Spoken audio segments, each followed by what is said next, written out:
నమస్కారం AR news కి స్వాగతం. నేను రమేష్. ఈనాటి వార్తల వివరాలు ఇలా ఉన్నాయి. Srikakulam urban development authority chairman Korikana Ravikumar ఆయన సతీమణి భవానీతో పాటు శ్రీకాకుళం నగరంలోని సింహద్వారం వద్దకు ర్యాలీగా చేరుకోగానే వేలాది మంది జనసేన నాయకులు కార్యకర్తలు ఘన స్వాగతం పలికారు. దారి పొడవునా జనసేన అభిమానులు వీరమహిళలు పూలమాలలు వేసి హారతులు బట్టి నుదుటిన తిలకలు దిద్దారు. వేలాది మంది బైకులతో ర్యాలీగా వెంటరాగా రవికుమార్ సభా వేదిక వద్దకు చేరుకున్నారు. కార్యక్రమానికి అధ్యక్షత వహించిన జనసేన పార్టీ జిల్లా అధ్యక్షులు పిసిని చంద్రమోహన్ ఆధ్వర్యంలో ప్రమాణ స్వీకార మహోత్సవం వేడుకలు అంగరంగ వైభవంగా గురువారం జరిగింది. ఈ కార్యక్రమంలో శ్రీకాకుళం, పాలకొండ, పాతపట్నం ఎమ్మెల్యేలు గుండి శంకర్, నమ్మక జయకృష్ణ, మామిడి గోవిందరావులు పాల్గొని మాట్లాడారు. రవికుమార్ దృఢమైన దీక్ష, పట్టుదలకు నిదర్శనమన్నారు. సాధారణ కుటుంబంలో పుట్టినప్పటికీ క్రమశిక్షణతో అంచెలంచెలుగా ఎదిగి సుడా చైర్మన్గా నియమితులు కావడం అభినందనీయమని పేర్కొన్నారు. సార్వత్రిక ఎన్నికల్లో ఇచ్చిన హామీ మేరకు పార్టీ కోసం కష్టపడి పనిచేసిన కూటమి పార్టీల నాయకులందరికీ ప్రాధాన్యత క్రమంలో పదవులు దక్కుతున్నాయని చెప్పారు. ప్రధానమంత్రి నరేంద్ర మోడీ, ముఖ్యమంత్రి నారా చంద్రబాబు నాయుడు, ఉప ముఖ్యమంత్రి పవన్ కళ్యాణ్ ప్రణాళిక పరంగా నాయకుల పనితీరును నిర్దిష్టంగా పరిశీలించి వారికి సరైన ప్రాధాన్యత కల్పిస్తున్నానడానికి సుడా చైర్మన్గా రవికుమార్ను నియమించడమే నిదర్శనమని వారు పేర్కొన్నారు. ప్రస్తుతం ఎక్కడ చూసినా పుష్ప 2 సినిమా సందడే కనిపిస్తుంది. యాక్షన్ సీన్స్, డ్యాన్స్లు, ఫ్యాన్స్లో జోస్ నింపుతున్నాయి. ముఖ్యంగా జాతర ఎపిసోడ్ అద్భుతం అంటూ అభిమానులు కామెంట్స్ చేస్తున్నారు. అల్లు అర్జున్ మరో లెవెల్లో నటించారని, ఐకాన్ స్టార్ తన నట విశ్వరూపంతో గూస్ బంప్స్ తెప్పించారంటున్నారు. శ్రీకాకుళం నగరంలో బుధవారం అర్ధరాత్రి నుండి ఒక పండుగ వాతావరణం నెలకొంది. బెనిఫిట్ షోకి ముందు అభిమానులు బాణసంచ కాల్చి కేకును కట్ చేసి అల్లు అర్జున్కు ముందస్తు శుభాకాంక్షలు తెలియజేశారు. బెనిఫిట్ షో అయిపోయిన తర్వాత అల్లు అర్జున్ చిత్రపటానికి పాలాభిషేకం చేసి వారి అభిమానాన్ని చాటుకున్నారు. బాణసంచా కాల్చి సందడి చేశారు. జిల్లా వ్యాప్తంగా పుష్ప 2 మూవీ రిలీజ్ సందడిగా నెలకొంది. థియేటర్ల దగ్గర అల్లు అర్జున్ ఫ్యాన్స్ సంబరాలను అంబరాలు తాకాయి. బంగ్లాదేశ్లో హిందువులు, మైనార్టీ ప్రజలపై జరుగుతున్న దాడులను ఖండిస్తూ బుధవారం సాయంత్రం శ్రీకాకుళం జిల్లా కేంద్రంలో హిందూ సమాజం ఆధ్వర్యంలో పెద్ద ఎత్తున నిరసన ర్యాలీ జరిగింది. జిల్లా పరిషత్ మొదలుకొని కలెక్టర్ కార్యాలయం వరకు హిందువులందరూ నినాదాలు చేస్తూ ర్యాలీ తీసి అనంతరం కలెక్టర్ వారి ద్వారా రాష్ట్రపతి ద్రౌపది ముర్ముకు రాసిన మెమోరాండాన్ని సమర్పించడం జరిగింది. ఈ కార్యక్రమంలో హిందూ సమాజం తరపున పరానంది వెంకట రమణమూర్తి మీడియాను ఉద్దేశించి మాట్లాడారు. దేశవ్యాప్తంగా అన్ని జిల్లాల్లో బుధవారం పెద్ద ఎత్తున హిందువుల నిరసనలు, ధర్నాలు చేపట్టినట్లు తెలిపారు. బంగ్లాదేశ్లో హిందువులపై జరుగుతున్న దాడులను వెంటనే ఆపాలని, లేకుంటే హిందూ సమాజం వారికి తగిన బుద్ధి చెబుతుందని వ్యాఖ్యానించారు. అలాగే దొంగ రమణమూర్తి మాట్లాడుతూ పాకిస్తాన్ నుండి బంగ్లాదేశ్ విడిపోయినప్పటి నుండి నేటి వరకు భారత్ అనేక విధాలుగా ఆర్థికంగా సహకరిస్తూ వచ్చిందన్నారు. వేలాది కోట్లు సాయం చేసిందని, వారికి ప్రత్యేకంగా దేశం ఏర్పాటు చేయడంలో ఎందరో భారతీయులు అనేక త్యాగాలు చేశారని గుర్తు చేశారు. అలాంటిది నేడు హిందువులపై ఇలాంటి పిలుగుబంద చర్యలు చేపట్టడం తగదని హితవు పలికారు. ఈ కార్యక్రమంలో బీజేపీ నాయకులు తదితరులు పాల్గొన్నారు.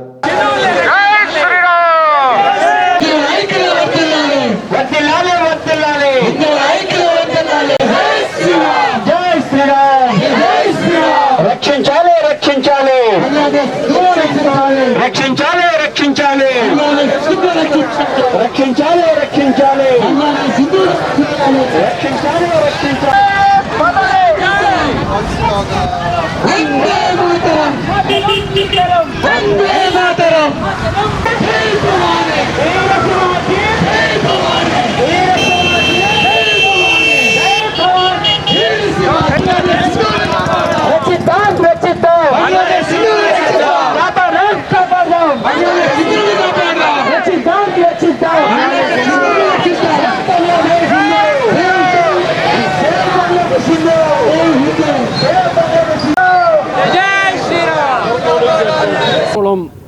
హిందూ సమాజానికి నా యొక్క నమస్కారాలు.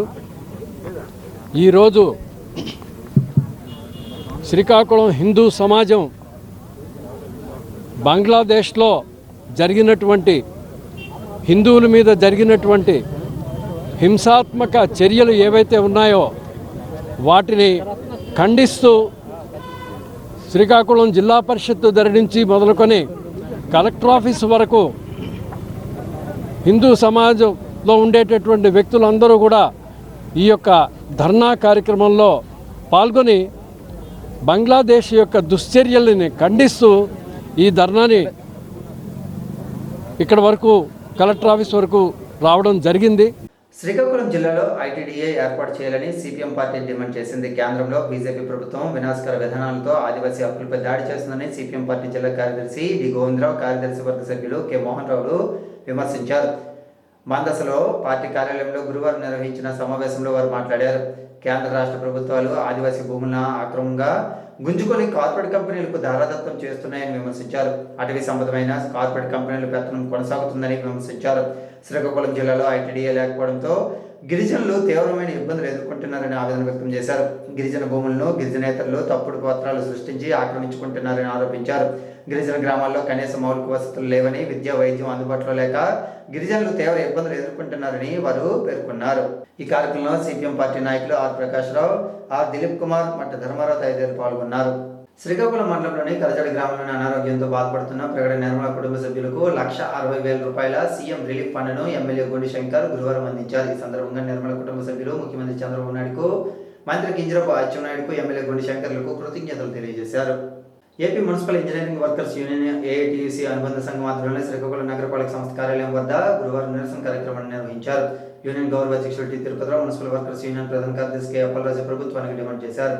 మున్సిపల్ ఇంజనీరింగ్ విభాగంలో పనిచేస్తున్న కార్మికులకు సుప్రీంకోర్టు తీర్పు ప్రకారం కనీస వేతనం 29,000 అమలు చేయాలన్నారు. వారాంతపు సెలవులు, జాతీయ సెలవులు అమలు చేయాలని, విధి విధానంలో ప్రమాదవశాత్తు మరణించిన కార్మిక కుటుంబాలకు 10 లక్షల రూపాయల ఎక్స్గ్రేసియా ఇవ్వాలని, ప్రమాదవశాత్తు అంగవైకల్యం చెందిన వారికి 5 లక్షల రూపాయల ఎక్స్గ్రేసియా ఇస్తూ వారి కుటుంబాల సభ్యులకు ఉద్యోగ ఉపాధి కల్పించాలని డిమాండ్ చేశారు.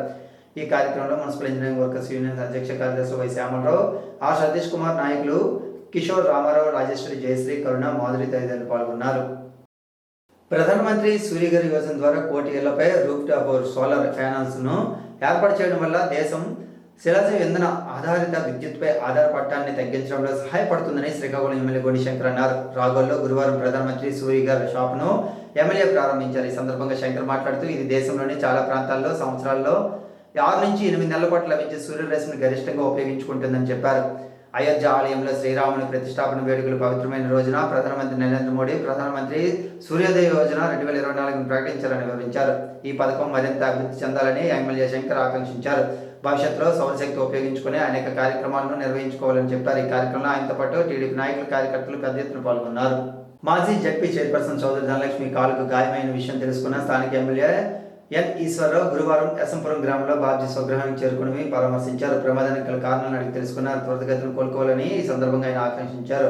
తెలుగుదేశం పార్టీ జిల్లా పూర్వ అధ్యక్షుడు చౌదరి బాబ్జీ పలు సమస్యలను ఎమ్మెల్యే ఎన్ఈఆర్తో చర్చించారు. అదే గ్రామానికి చెందిన వడ్డ రాము అనే యువకుడు విద్యుత్ఘాతానికి గురై ఎడమ చేయిని వైద్యులు తొలగించారని, ఆర్థికంగా కుటుంబాన్ని ప్రభుత్వం సాయం అందించేందుకు చర్యలు తీసుకోవాలని ఎమ్మెల్యే దృష్టికి తీసుకెళ్లారు. ఈ సందర్భంగా ఎమ్మెల్యే మాట్లాడుతూ, మండలానికి 10 కోట్ల వంతున 40 కోట్ల రూపాయల ఉపాధి హామీ పథకం ద్వారా అభివృద్ధి పనులు నిర్వహించేందుకు నిధులు మంజూరయ్యాయని తెలిపారు.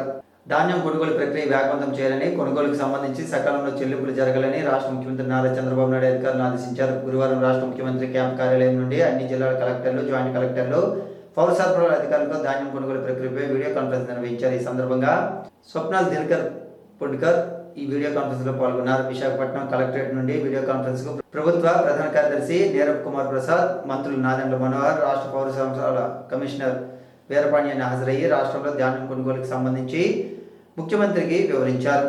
అనంతరం రాష్ట్ర ముఖ్యమంత్రి చంద్రబాబు నాయుడు మాట్లాడుతూ, కూటమి ప్రభుత్వం రైతుకు ఎప్పుడు అండగా ఉంటుందన్నారు. రైతుకు అన్యాయం జరిగినట్లు ఫిర్యాదులు వచ్చినా, రైస్ మిల్లర్లు, దళారుల ప్రమేయం ఉందని తెలిసినా ఉపేక్షించేది లేదని ఆయన స్పష్టం చేశారు. కలెక్టర్లు, జాయింట్ కలెక్టర్ ఆకస్మిక పర్యటనలు చేయాలని ఆయన ఆదేశించారు. ఈ వీడియో కాన్ఫరెన్స్ లో పౌర సరఫరాల డిప్యూటీ తహసీల్దార్ శ్రీధర్ తదితరులు పాల్గొన్నారు. ఈనాటి వార్తలు ఇంతటితో సమాప్తం. తిరిగి మరలా ప్రసారమయ్యే ఏఆర్ న్యూస్ లో మళ్ళీ కలుద్దాం. అంతవరకు సెలవు, నమస్కారం.